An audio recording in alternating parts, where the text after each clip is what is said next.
Hey, what's up? I've had the Secret Labs Titan 2022 XL chair for over a year now, and I figure I'd make a follow-up video to let you guys know what I think about it based off of my initial review. I have a lot of people coming into my Discord to ask questions about the chair and if I still like it, so that goes without saying. If you want to know anything specific, feel free to join and ask away. Overall, the chair is still in very good condition. A common wear point you see on any chair is going to be on the front here, where your pants might rub against the edge of the fabric and cause it to fray or rip or start to pill.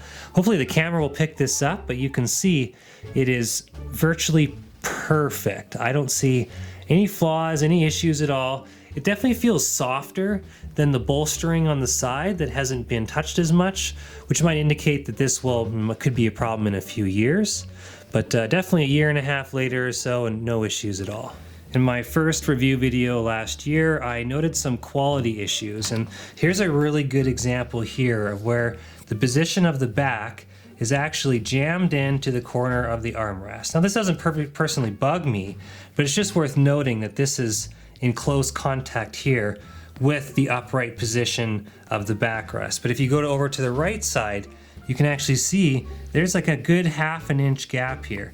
And I've tried loosening the bolts off in the bottom and twisting them and trying to position this chair any way possible, and it's just built this way. There's something in their machining or manufacturing process that is causing this chair and this mold to not fit, I guess you could say, the way it does on the other side. That doesn't bug me, like I mentioned, just it's worth pointing out as a quality concern.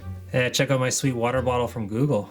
A lot of people ask me about the backrest and the lumbar support, and I'll say that this pillow, this makes the chair. I could not use this chair without the pillow and be comfortable for very long periods of time. This chair, I think the pillow, was not cheap. I'll put the price tag on the screen.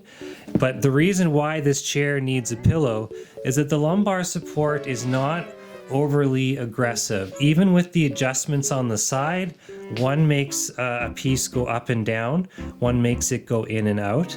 Even with the adjustments maxed out, the lumbar is not aggressive. That's what someone used in my Discord to describe it, and I would agree with that. And that's why I would say if you like a lot of lumbar support, you're going to want to get the pillow with it.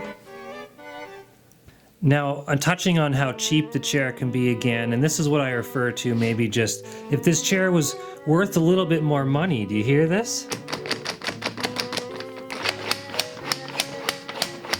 It sounds like there's just a bunch of loose marbles and hardware that's, barely holding this armrest together, and that's just kind of the way it's built. Like, they should have taken the money they spent on putting this little emblem here and put it into more R&D and tolerances into all of this mechanism.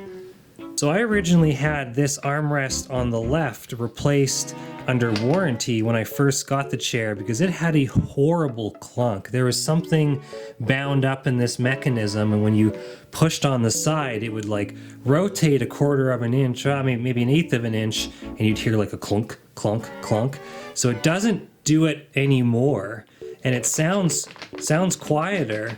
But then this one, I almost feel like it's going to be worn out in maybe, another year or so. But that goes without saying that Secret Labs was amazing to deal with. All they wanted was a couple videos on the chair having this issue, and then it was replaced, no problem. Oh, that's going to be a little better. A lot of people ask me if I'm still happy with the XL size of the chair, and I would say yes, like 100%. I'll never waste your time on an unnecessarily long video, so that's my thoughts on the chair. Feel free to join the Discord if you have any questions, and I'll see you in the next one.